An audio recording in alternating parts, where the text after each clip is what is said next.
Just Made Media presents One on One, a video podcast featuring exclusive interviews and live performances in our multimedia studio located in downtown Chicago.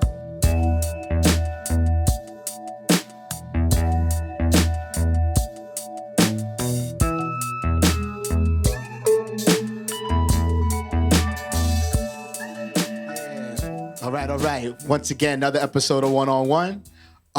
Big shout out to everyone in the audience as per usual. We got Gigi, co-host. Hello. We got DJ Uncle L. Yo. We got my man Coriello in the house. Naima. We got Loke. We got my man Yassine. And we got Chase Kalor on the boards. And without further ado, we want to introduce on this episode my man, Frequently Flyer. Appreciate y'all. Thank you all for having me, man. All right. Yeah, we're all coming back from some trips and stuff.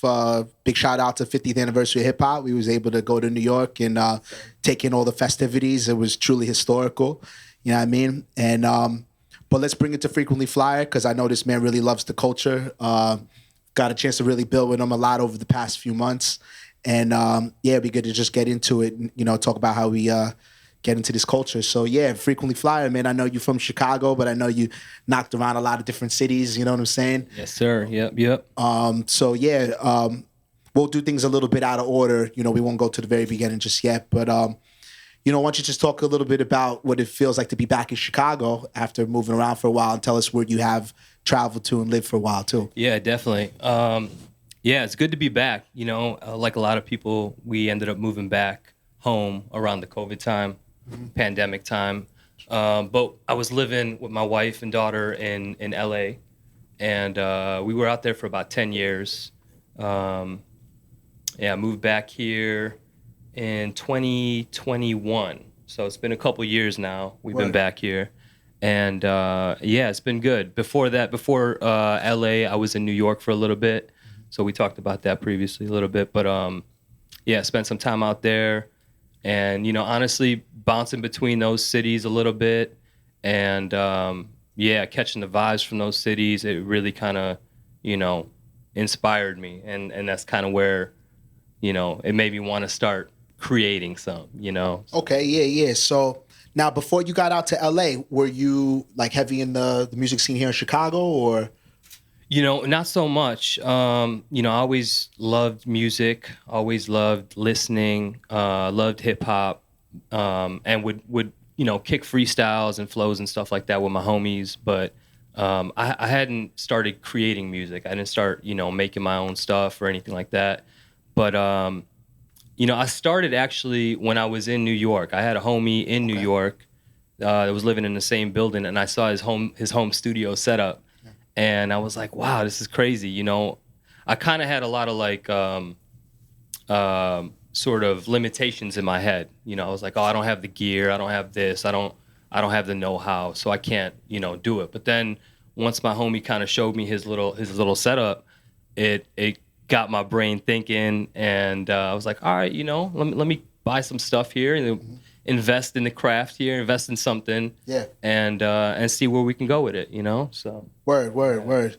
So with like just hip hop in general, like when you were younger, how'd you get into hip hop? Like, what was the first things that exposed you to the culture? Yep. I mean, I had a lot of hip hop and music and everything. I think it definitely starts in school with my friends and stuff like that, and it was. I moved into a new school, a new area, and it helped me find my way. It helped me find my people, make friends, make connections. And before all that, I feel like, I had a little tough time, getting in, finding my footing and stuff, and getting comfortable. But yeah, through a lot of my close friends that I'm even still friends with, to this day. I would go over to their house, hear the music they had. They had older brothers and stuff like that. West Coast hip hop, I feel like really influenced me early on. I remember, listening to like NWA, Dr. Dre, all that. Like, yeah. So Word. So yeah, I mean, you know, you kind of, from what I'm picking up from you too, it's like hip hop was there to kind of help you in those rites of passages, like definitely, you know, like kind of yep. like mature into the next phase of your frame of mind and stuff like that. For sure. Yep, absolutely.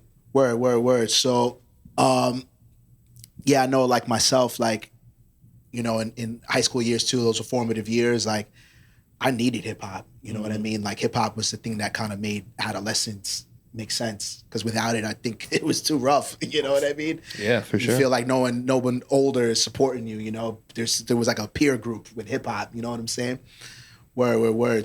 Definitely. Yep. So yeah, I mean, would you say you were a little like later in life when you first started kind of like really creating music? Yeah, I would definitely say that. Yeah, you know, kind of been a late bloomer in a lot of things. And yeah, my musical journey started, you know, a little later. Like I've been making music probably for maybe like 12, 13 years now, you know. So I know, you know, in comparison to a lot of other cats that have been doing it, you know, 20, 25 plus years at my age, you know what I mean? Sure. Yeah, I started it a little late, but my interest was always there, and I was always like collecting sounds.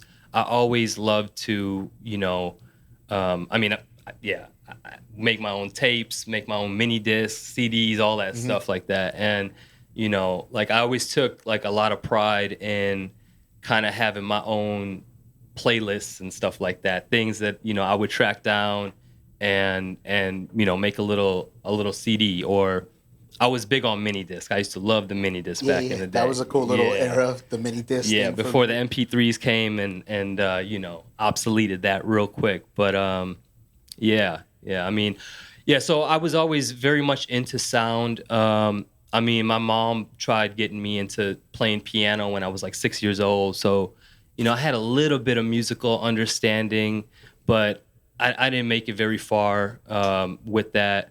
And I grew up, you know, in the 90s here with the Bulls and Jordan, and that's where a lot of my focus was early on in life was, you know, like playing sports and all that stuff. But I always loved music, you know, and loved collecting sounds and kind of finding the stuff I like. And I always kind of had in the back of my head that I was like, okay, you know, I got to give this a try. You know, we would be kicking freestyles and rhyming all through high school. And it was like, okay, you know, I felt like there would come a time in life when I would get a chance to try it. I didn't know when, but, you know, eventually it happened. So, Word. I mean, you know, and I was, what took me out of town was my work. I would always go out of town for, you know, work. I was doing like IT type projects and stuff like that. And I actually had a summer where they called it furloughed, where I wasn't getting paid, but I was still getting like health insurance. So it was like, okay. And I took that summer, I went out to LA and I visited my cousin out there. And I don't know, something about it, just that time out there kind of freed up my mind.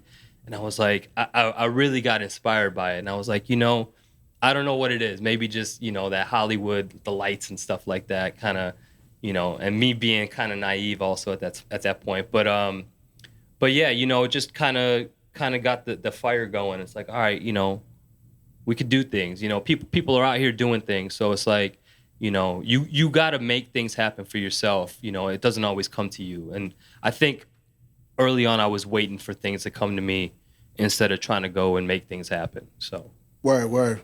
So maybe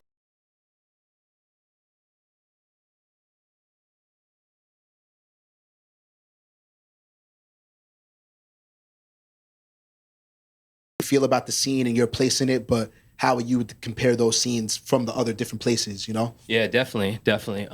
Yeah, I think it's an incredible scene out here in Chicago.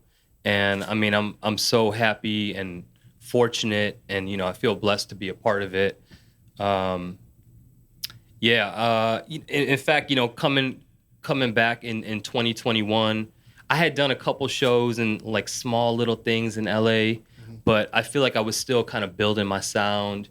And then pandemic happened, so I didn't get to do too many live shows and all that kind of stuff. But when I got back here in Chicago, you know, I was still building. It was still kind of pandemic going on, but I was like, man, I gotta find the community out here. I had seen it in LA. I would go to a lot of shows. not me necessarily performing, but me getting out there and, just collecting the scene, understanding what is out here. And for a minute, I wasn't sure, where it was here in Chicago. And I probably wasn't looking enough, but no, I think it's an incredible scene. There's so much talent, and once you get into it, you learn so much from it. When you're kind of isolated and at home doing your thing, it's good. You get to cook, you get to learn, and all that stuff. But you have to kind of get out there and get amongst your peers to kind of see where you're at and stuff. And so, it could be humbling as well. It's very humbling at times as well. Because there's some beasts out here. So. You got a comment? Yeah.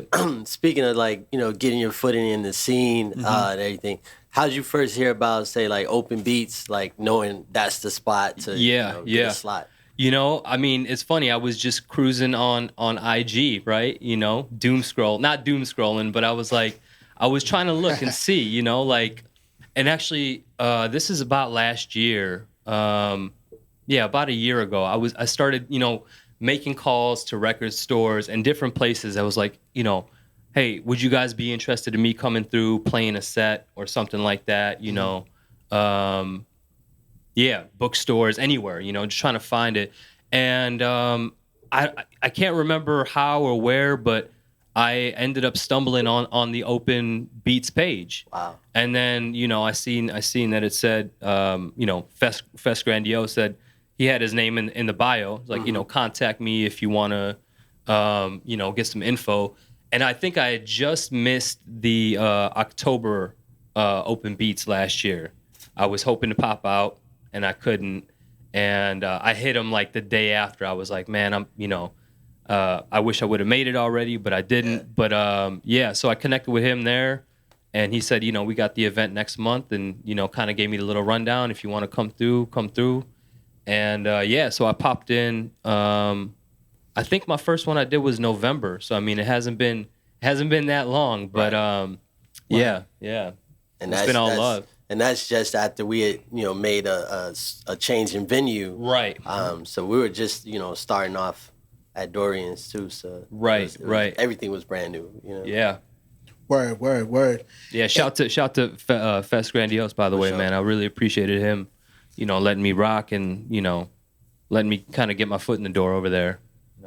Yeah, absolutely. And, just to the point a little bit what you're saying before, like just talking about these types of events, it keeps you sharp, like, it does. Like hip hop culture is meant to be competitive, and for sure. The competitive side of it is good. It keeps you motivated. It keeps you wanting to strive to be better and to do better. And, yep.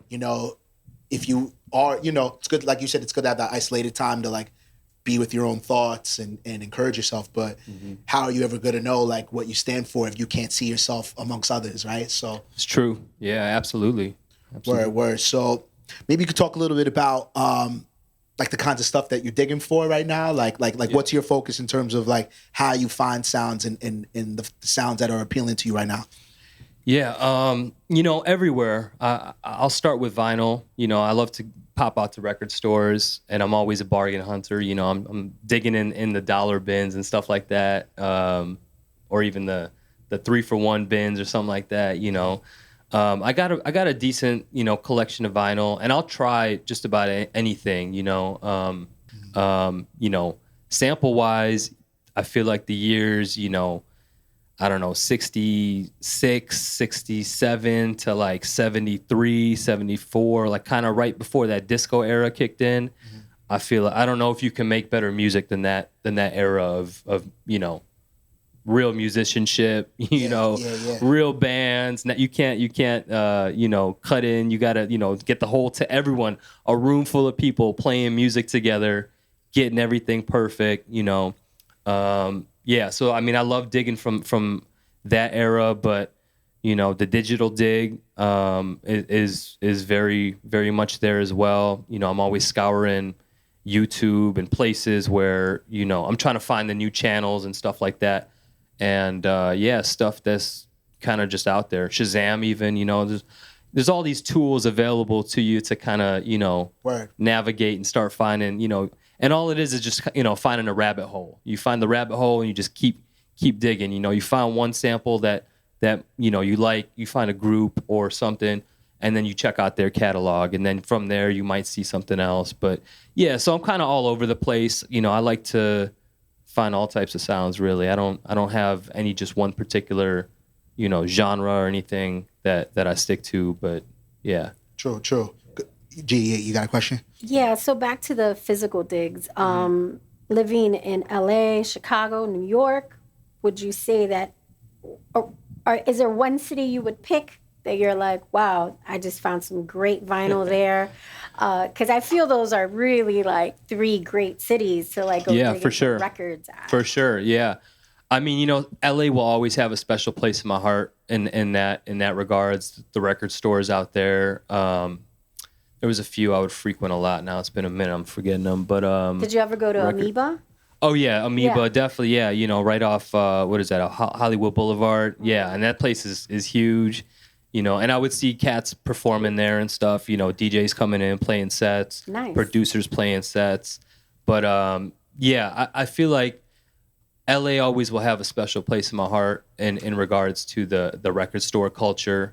And beat culture, even in general, that's kind of really where I became exposed. I feel like to beat culture and going to shows where the focus of the show is the beat, right. not just a rapper or something like that, you know. And but I think there's great record stores here in Chicago as well. I've definitely been popping out to a few of them. New York. My time in New York, I hadn't started like making beats yet. I was kind of just focusing more on rap at that point, and so I didn't get into the digging as much in NY, but I know there's some dope record stores out there too. Oh yeah. I mean, there's a lot of great stores there. I haven't lived there for a few years. I wasn't digging as much there before I just moved. I was starting to get pessimistic about the record stores there. I was starting to feel like, damn, I feel like everybody ran through this shit already. You know what I'm saying? But and then when I came to Chicago, I actually was like, yo, the record stores are like really well curated here. Like I felt like everything was like nice and organized and just a different change of pace. You know what I mean? But big shout out to everyone I see a lot of people on Instagram talking about they're going out of the country to go dig in. Yeah, absolutely. I was like, damn, I got to get there. I want to go out of, because I saw someone recently, he's like going to Colombia, like mad glamour shots of just like records taller than him. You know what I mean? Like non-Shazamable joints too, right? Exactly, not Shazamable. The stuff you can't just find on the internet, right? I mean, and there is so much that you can find, but yeah, if you could track down that stuff that's not digitally available, it's like, okay, now you got some. You're sitting on some gold here, Word. Yeah. So now I know, in fact, I always see you at beat events, but I always see you like kicking a rap. Mm-hmm. You know what I mean? Yeah.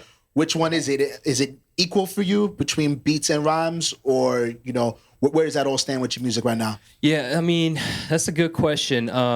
It started for me with rhymes, definitely. I didn't know how to make beats even. It wasn't that long ago that I did not know how to make beats. But but at some point it kind of did. My focus did shift over to beats, and in the last year, I feel like I kind of came back. I'm like, okay, you know what? And anyone that makes beats, I feel like they know this.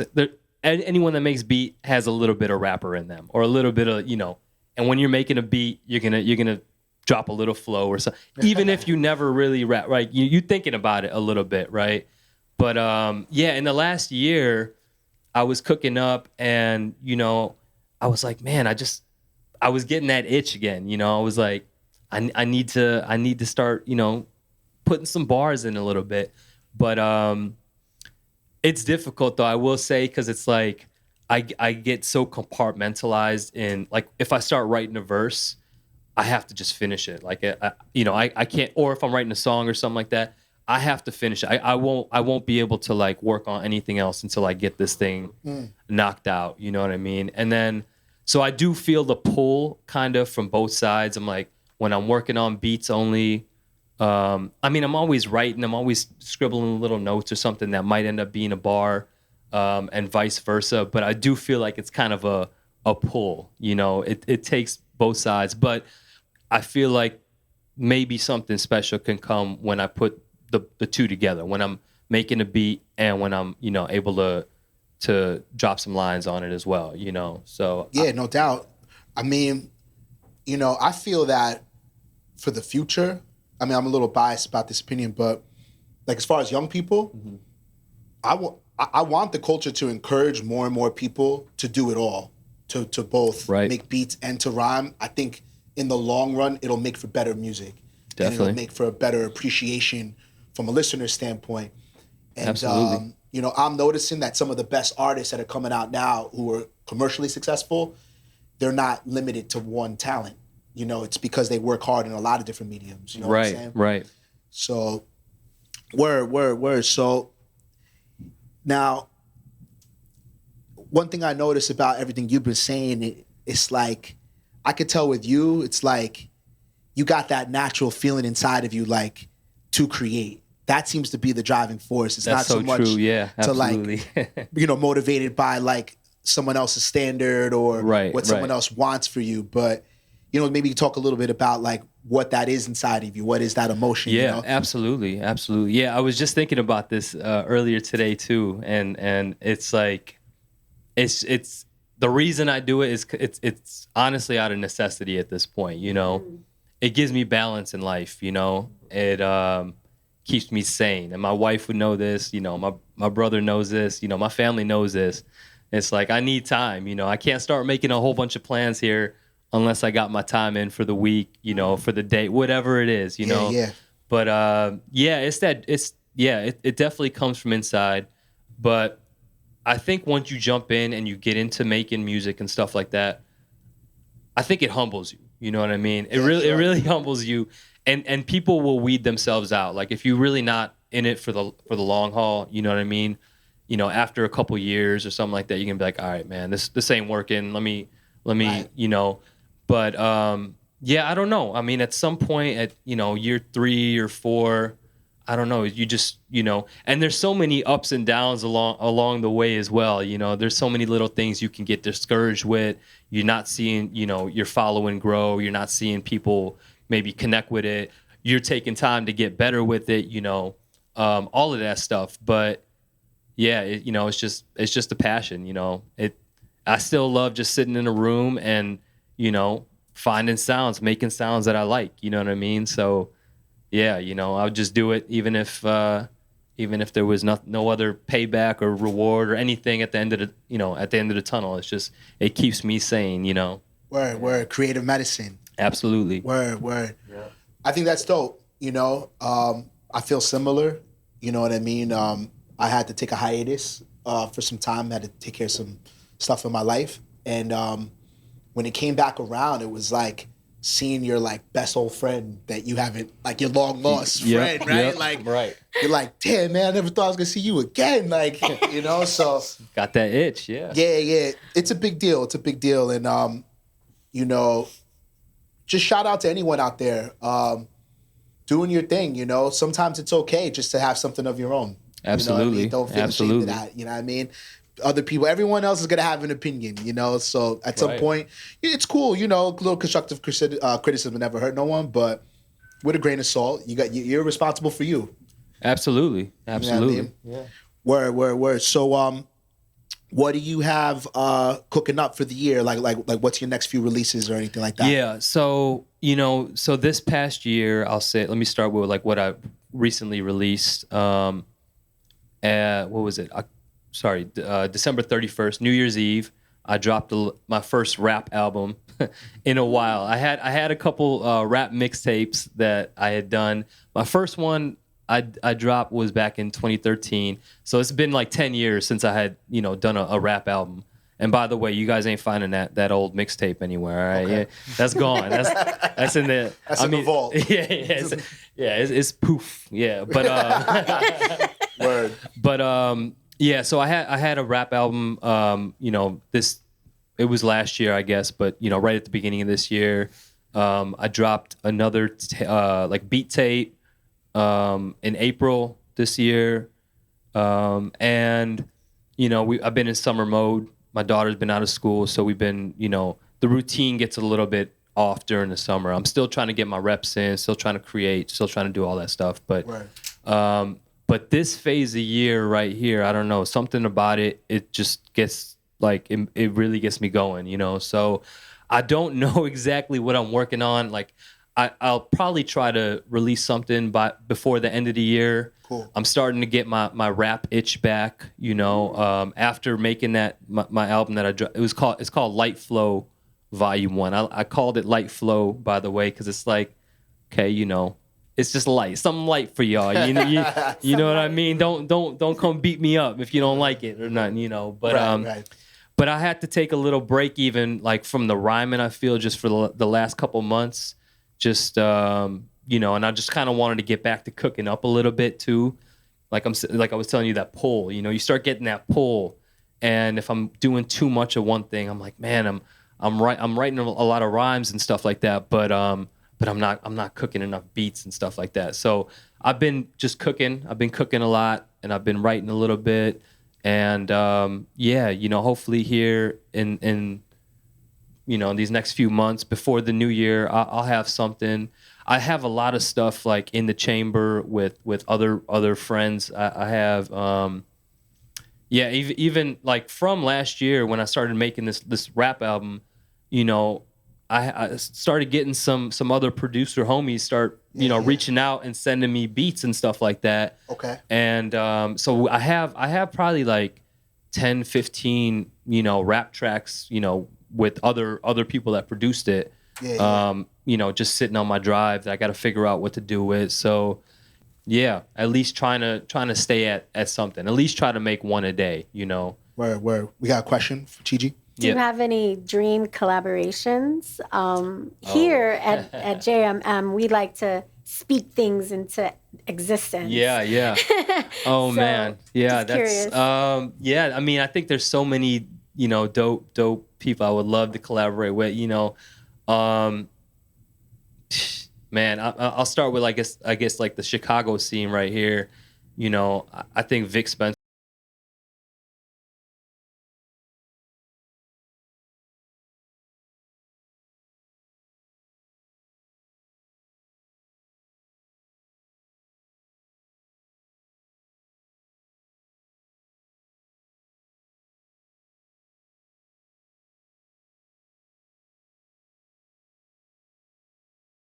Big names, and I'm not trying to chase big names. You know what I mean? I'm not trying to, I'm not trying to chase. I never chased placements, honestly.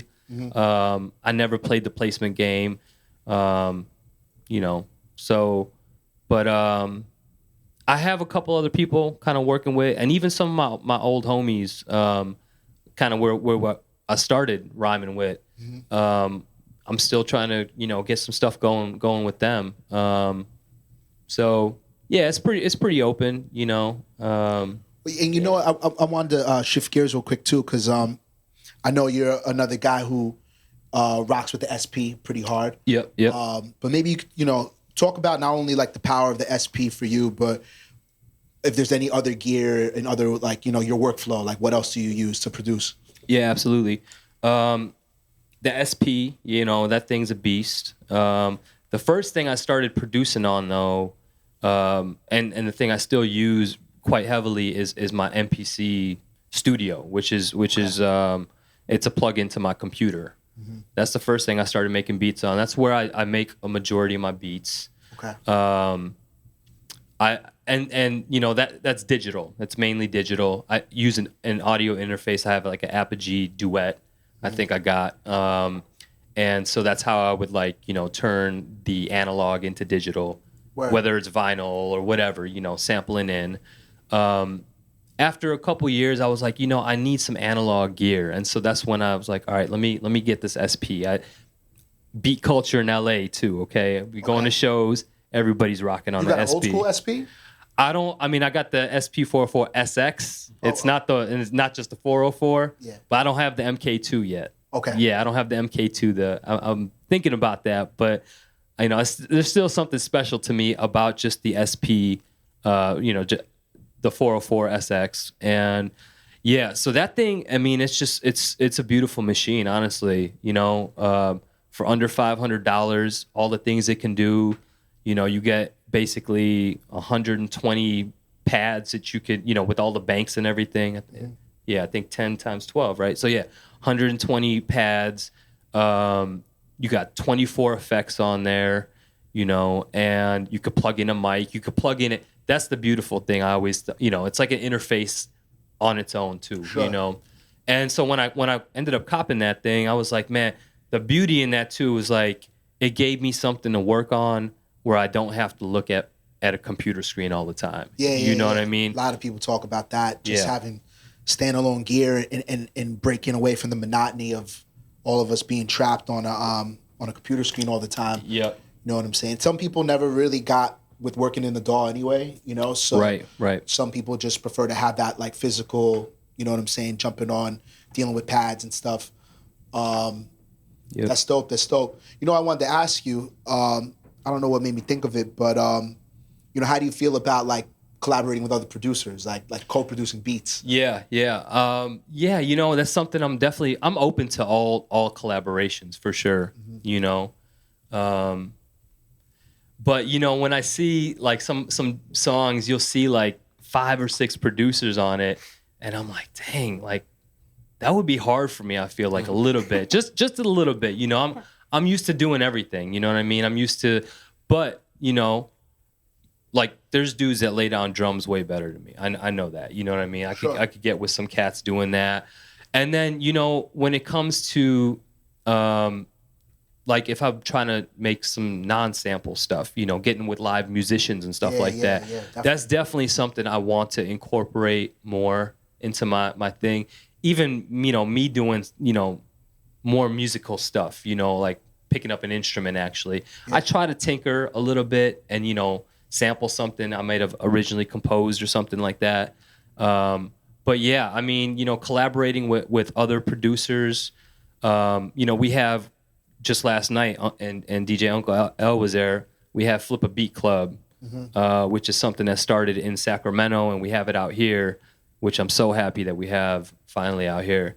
But, word. You know, we get, it's a room full of producers and, you know, there's definitely, that could lead to collaborations, but aside from just collaborations, I mean, it's like a brain trust. You know, you get to share all these ideas, and you see how other people are doing things, and you know, so you can learn and grow with that as well. But yeah, I would love to collaborate more with people, and I mean, even Coriello here. You know what I mean? Like I popped up at one of his events back in April. And he was playing a beat, and another one of your guests that you had here previously, S-Rock. Word. He was there. The 3 of us were there. Coriello was playing the beat. S-Rock ended up, you know, dropping this little verse, not verse, a hook. And then I was dropping some bars on there. You know what I mean? Right. And so, you know, I think there's a lot of ways to collaborate. You know, sometimes I feel like the biggest thing I could offer in collaborating with other producers would be my vocals, you know what I mean? Because I don't know, a lot of cats, we all kind of do it all when we're producing stuff, you know. But I'm trying to break out the box definitely, and you know, be more open to that. I'm kind of a control freak on the stuff I create, you know. Sure. And so, you know, the collaborative efforts, you know, I'm trying to work that in more, you know, get more used to that as well. Word. Yeah, that's what's up. You know, some final thoughts. I just was talking to a few of the producers, and everyone has some interesting things to say about what's happening. I will say, I mean, there's been beat showcase events for many years, right? But this like past like 5 to 7 years, especially around the country, and I imagine probably around the world, this wave of like producer showcases is like, it feels like For almost sure. like a resurgence in hip hop. Yeah. Like it hasn't felt this hip hop in a long time. A lot of events. you know, I'm a true blue hip hop guy, but from being a DJ, like working DJ throughout the years, I like a little bit of all music. I can get down with pop to some degree, right? But it's not the same when you're looking for the hip hop feeling, like where there's a community of supportive people, and I don't know, it just has this feeling like everyone's like trying to be unique and everyone's like trying to stand out and stand for something, not just like, I don't know, being flashy for the gram, you know? So Right. But I will say, I'm hoping that all this stuff is gonna like turn into something even bigger. I don't know exactly what that looks like. I talked to some of the young people I work with back home in New York, and what I think is interesting is these producer kids, a lot of them in their 20s, they don't know a DJ. They've never thought about DJing. In fact, I think the new producers look down on DJing, which I think is a shame because true DJing can be very uplifting, you know. But you know, what do you think about like the future of where the producer showcases are going? Like, is there anything that you might hope to see happen with producers and producer culture, you know, going into the future? Yeah, I mean, I do, you know, I'm so grateful for the producer culture that's out there and these showcases, definitely. You know, the one thing I'd like to see more, I think, is I feel like a lot of producers, they got bars in them, you know what I mean, or songs in them and stuff like that, and kind of just showing flashes and glimpses of that a little bit, you know, with hooks or you know, dropping a verse or something like that. But yeah, I mean, you know, I think it's great just having the culture there, and I think it's cool because it's almost like the producer culture that, like, you know, I don't like to use the word lo-fi, the lo-fi type beats and stuff like that, but I'm just gonna kind of use that right here. Sure. The lo-fi kind of group, you know, they kind of don't care about like the big industry stuff to a certain degree, which I think is cool. You know, it's kind of separated, but a lot of the cast are just happy, you know, just making their beats, staying in their bedroom, staying in their zone, creating the stuff that they want to hear, and then, you know, getting an opportunity to play it. And I think that's great, but I'm sure there's more that can, you know, come about from it. And at these producer events, you know, I'm surprised more rappers ain't pulling up to places like the, you know what I mean? Like, especially if you want beats, you need beats and stuff like that. Yeah, 20 producers just chilling out. Yeah, you know, so, but yeah, I mean, I think the culture, I think it's just kind of getting started though, man. Like you were saying, like there's Zooms everywhere. Every city now has some hub of producers now, right? And you could go and, you know, find your like-minded folks and stuff like that. So yeah, I'm interested to see where it can go, you know. No doubt. Yeah. You have any more comments? Yeah, you mentioned Flip a Beat Club. Yep. And I just wanted to ask, like, you know, when everybody's like dead in the middle of cooking up, you ever take like your headphones off and hear that sound? Like, man, when it's like no one's talking, all you hear is like pads and just it can sound like calming or aggressive at the same time. Right, you know right. Yeah, yeah, definitely, man. And you know, we got some beasts out here in Chicago too. You know, so sometimes it's like, all right, I got to keep these in. I can't listen. I can't get distracted right now. You know, these cats over here. But it's, I love it though. It's so dope. You know, being able to sit in the same room as everybody cooking up. And I mean, I was doing Flip a Beat Club, like via Zoom. I probably started about a year ago, and you know, I would just cook up at home on the Zoom, and that gave a little bit of a digital feel of being like in the same room with people, you know. Yeah. And they do such a great job. They started it out in Sacramento, you know, even including everybody in the Zoom, you know, playing your beat, you know what I mean? Like taking the time to listen to it and all that stuff. Yeah, but, shout out to DiBiase. Absolutely. Yep. And it's just like the whole vibe is welcoming. There's no like judgment. It's like whatever you got, you know what I'm saying? Play it. All levels are welcome. Polish it up later, right? Yep. All levels are welcome. Yeah, it's great. I'm thrilled that we have that here finally, and you know, yeah, we can all get in the same room, cook up, and yeah, you know, like I said, it's humbling too. You always get humbled, you know. For sure. Yeah. Word. So, yeah, maybe you could tell us a little bit about what you're gonna do with your set today. Yeah. So I got, I got beats to play and maybe drop a couple bars for y'all as well. Pepper them in a little bit, have a little fun here. Word. But yeah, I kind of, this week I was, setting it up, organizing, listening to which tracks I want to play, get a little set order, And, speaking of which, like when you talk about when you're at home cooking, right, versus getting ready for a show, it's like there, you end up putting on these different hats, right, and different functions that you're doing to prepare for a show, right? So yeah, getting your arrangement right and practicing your set, doing all that kind of stuff when you're getting ready to do a show, it's just like the necessary preparation that's needed, But yeah, but hopefully, you guys will like it. Just, couple beats. Got some new stuff I've been cooking up also, so hopefully, get to play that as well and some exclusives. Yeah. That's you can't find it anywhere, not on the Bandcamp, not on the Spotify, all that stuff. So, yeah. Word. Yeah, we're looking forward to it. And yeah, and just for everyone out there who does check the YouTube channel, check the playlist. If you want to just rock with just the music portions of all these episodes, we got a playlist that just has that. You want to just, while you're chilling out around the crib or driving in the car, got the headphones on, whatever. If you want to just skip the interview part and just rock with the beats, you could do that too. You know what I mean? Yeah. But which I gotta admit, I've been enjoying it lately. I let the playlist rock all the time now. I'm like, yo, this is pretty cool playlist. I know I'm biased, right? But anyhow, yo, Frequently Flyer, wonderful interview, man. I appreciate y'all, man. Thank you guys all again, man. Really, it's a pleasure to be here. If Chase Kaloy, you can take us to our commercial break. We'll be right back with Frequently Flyer live production set. All right? Yes, sir. Big shout Appreciate to the y'all. Audience.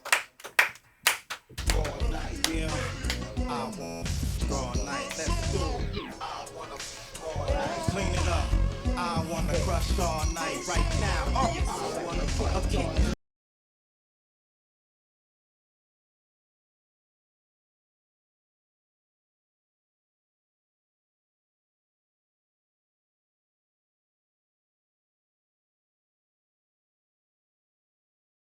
No more free beats. All right, y'all. Peace. I go by the name Frequently Flyer, and I'm here to play some beats for y'all. Hope you guys enjoy.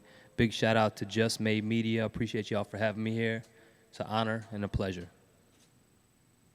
And we about to get into it right now.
Light flow over Ant Arc, 24 hours of sun, it don't get dark till the equinox. Synopsis and it balance out, paging all Kmart shoppers as they walk about, paging all on-call doctors as they clocking out. Only one way to the island, take the ferry route.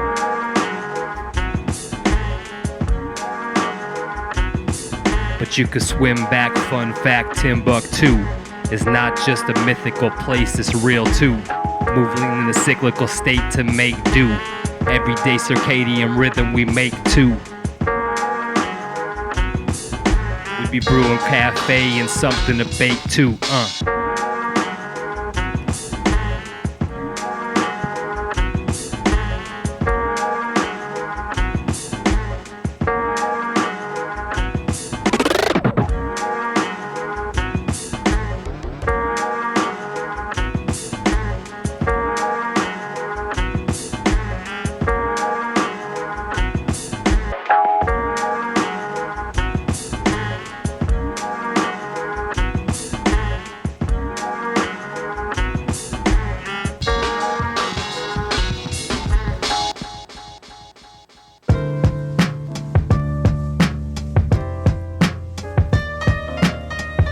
This joint Sedona.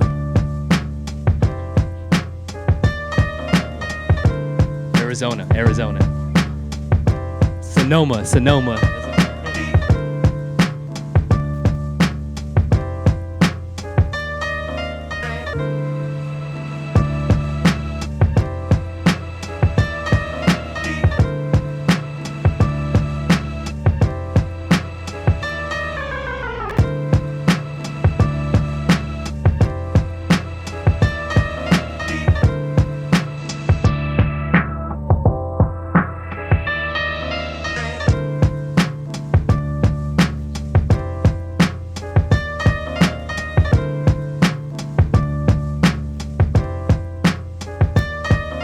And it's just like that.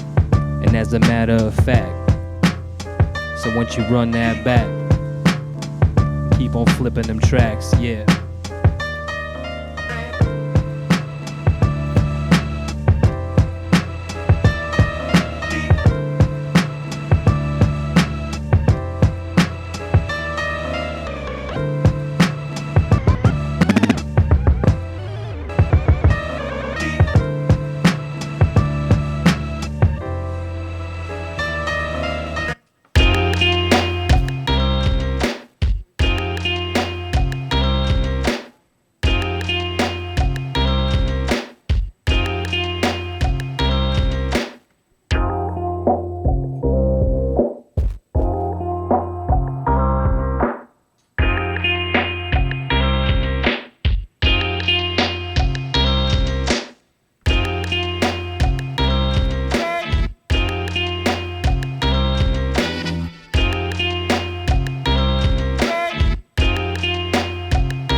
sliding off that psilocybe.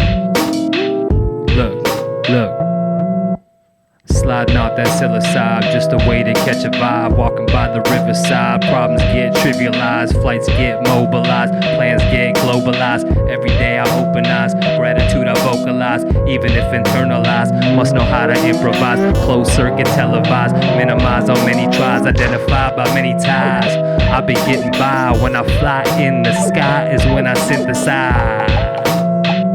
Yeah.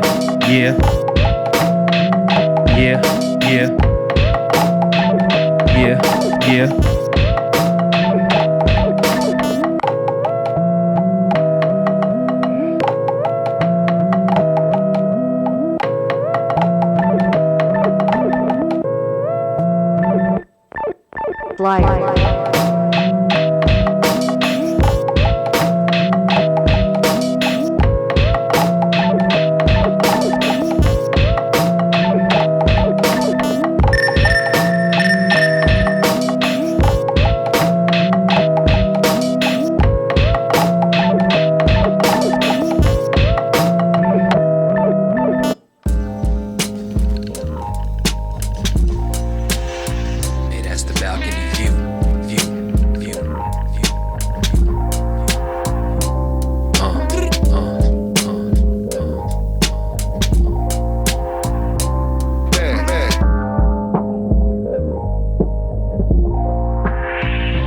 Chicago.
Captain speaking with just a little flight information.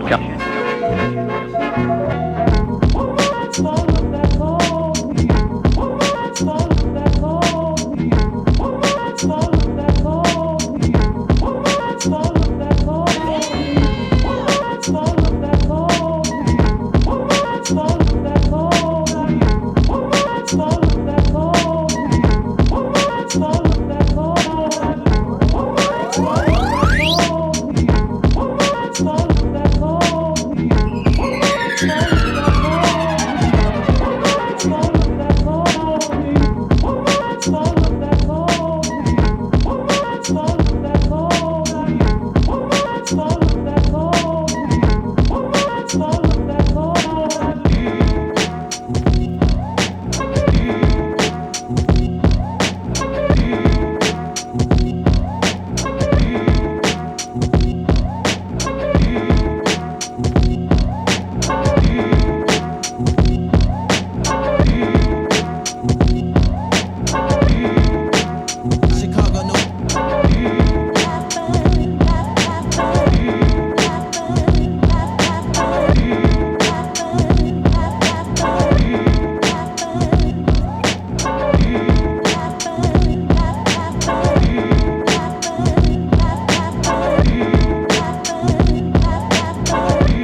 God bless you. God bless you all. God continue on that if you want to play the full number.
I don't chase trends, trends, trends, trends, trends, trends.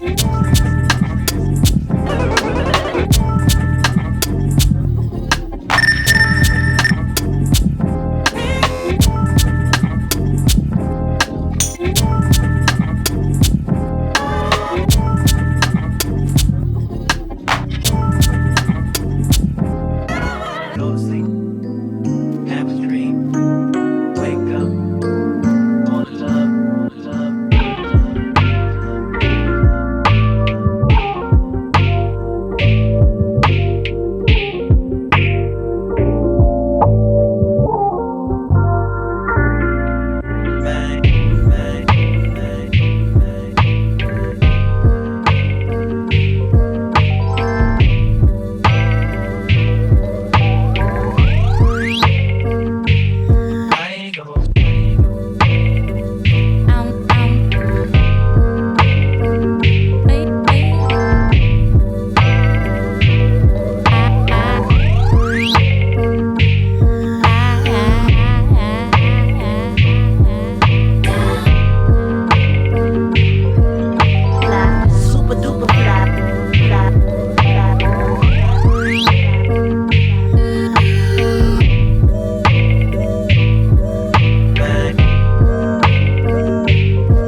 Keep it in context, averse to the nonsense, except for that group chat. Superman swoop back, slanging that loose rap and cruising that west side. The train was the best ride, Metro North up to Yonkers.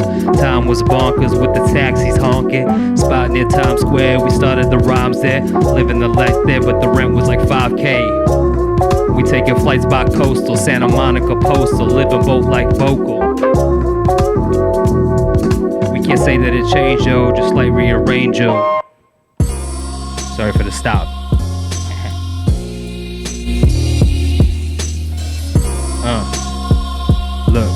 Verse off my album Life Flow Volume 1. Hey yo, it's not for the gram. If you can't understand, then who understands? And where's it begin? From the womb to the tomb, then infinity looms and affinity blooms. When that kick go boom, when that snare go crack, when that hat go tap, when it's based on fact, when it's made with a pack. Wanna lay and just slack, but you can't get that back. Of course we talking about time. If you content, then it's fine. In contemporary times, I was slacking on mine. Now we back in divine, and the rhymes are on time. Let the signs align, let the problems unwind. Plant a conifer pine, pour a glass of some wine, and remind to rewind. We come from different times, from more fortuitous finds. We more proficiently grind. Thought and design, stop at the signs. Pay off the fines and lay it all on the line. Look, hey yo, it's not for the gram.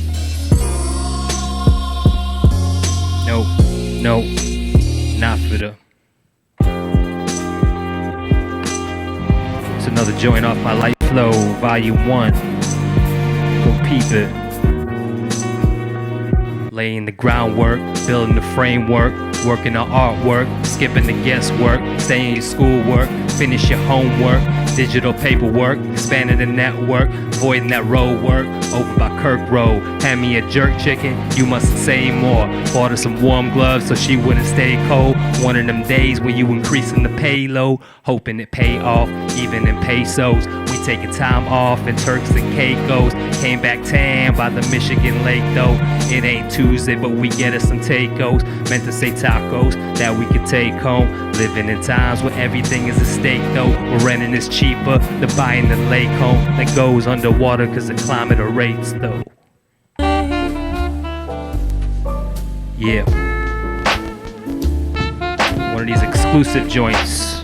Y'all might have seen this on social, but it ain't out. Hey. Since that light flow dropped, that light flow been easier. Situations arise, I need a lawyer that's sleazier. Take the cease and desist. If they insist they deceiving you with the flick of a wrist. It's a swish or a meteor. Now you picture emoji, you know exactly which one. How you live in America but without no gun. And how you solar power energy without no sun. And how you carbonate that glizzy without no bun. It's no fun for the children if that work ain't done. And no pun was intended, sugar honey bun. Iced tea, IB on the MIC. And I flee IG just to be who I be. But come back, post beats and greet people I meet in real life or virtually. But it's more virtuous if I could be a minimal me. But I'll take cardamom with ginger in that cinnamon tea, please. Yeah. And this one got a verse too, but I always forget it.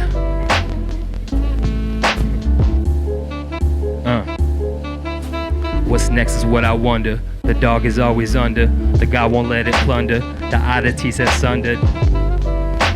Me not to sound redundant.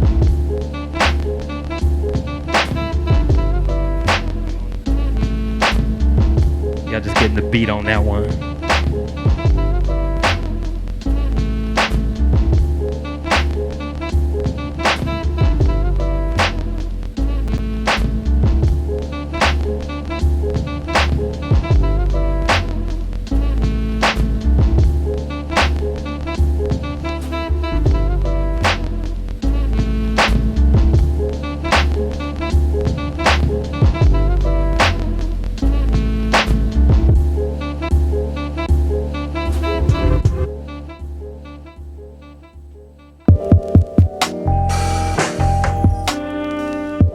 Some of the newer joints.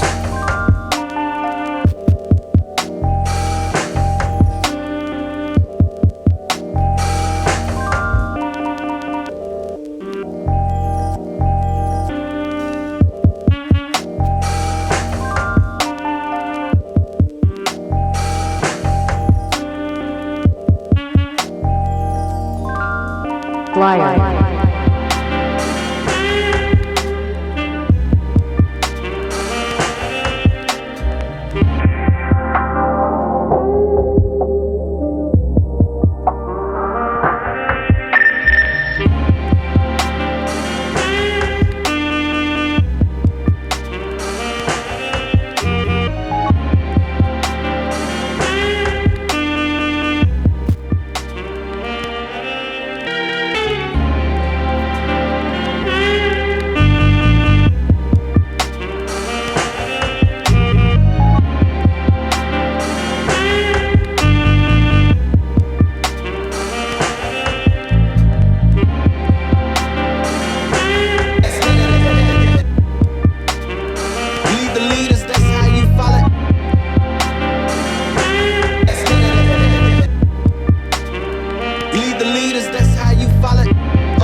see what I got for this. Gotta dig into the brain for some lyrics here, you know. Auto text, auto type, that's how we say it right. Is it real? Is it hype? Water with electrolytes. Use your hands, sketch your plans and build a prototype. If you like, you can swipe and maybe find your type. Fruit is ripe, this is life. Got it at the perfect price. It was free from a tree, but I still get groceries. I prefer on the real. If they source it locally, I defer on the deal. This or rather vocally. They jump to conclusions, but they only heard the summary. If they hear my music too loud, is that not neighborly? Paying all the taxes in full and filing quarterly. Looking at all of the steps, it's rather spirally. Everybody's stomach regret, in some ways personally. Elephants never forget, at least not normally. Memory rather adept, recalling vividly. Yeah. And it's just like that, hey.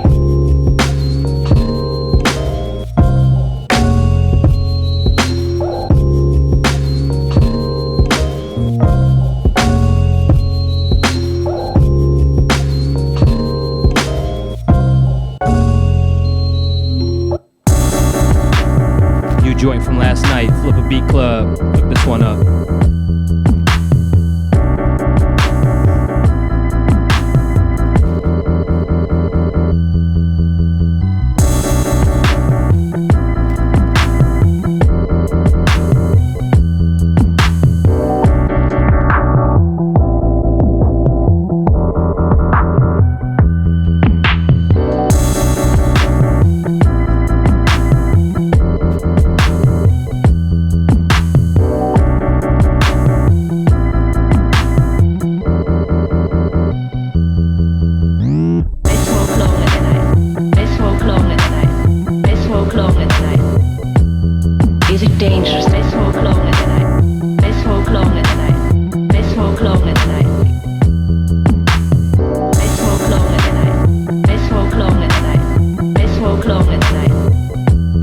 Is it dangerous? They smoke long in the night. They smoke long in the night. They smoke long in the night.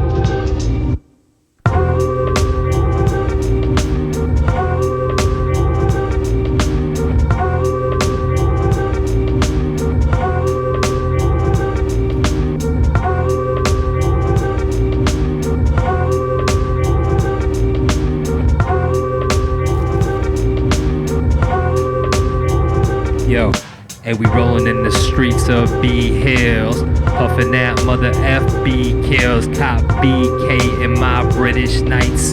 Thinking about hot Brooklyn flight, charter a flight and let my homies fly it. We wild out in the Hawaiian Islands.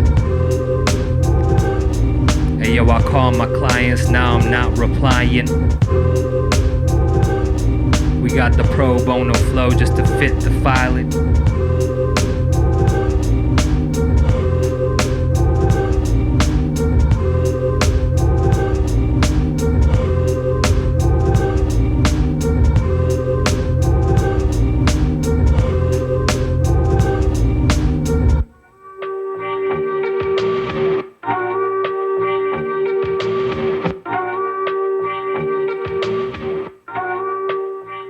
I got this one for you right here. This is my closing track right here. I call this one Maduro. Like a good Maduro cigar, you know, when you're closing out that night right there.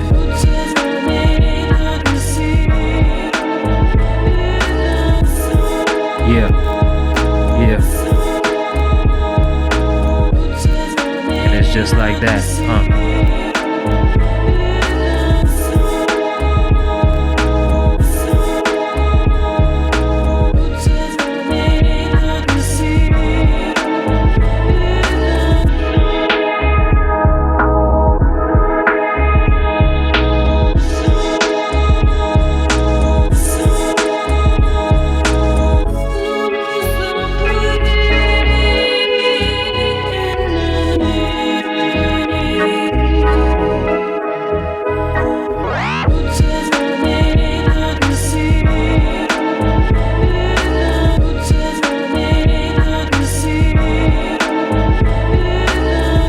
appreciate y'all having me, man.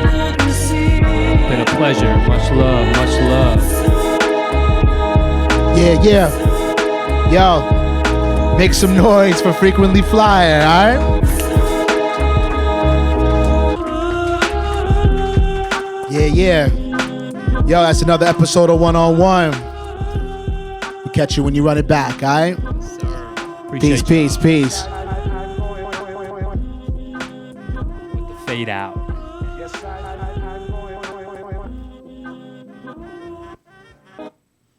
Yes, sir. Appreciate y'all, man. Thank you all.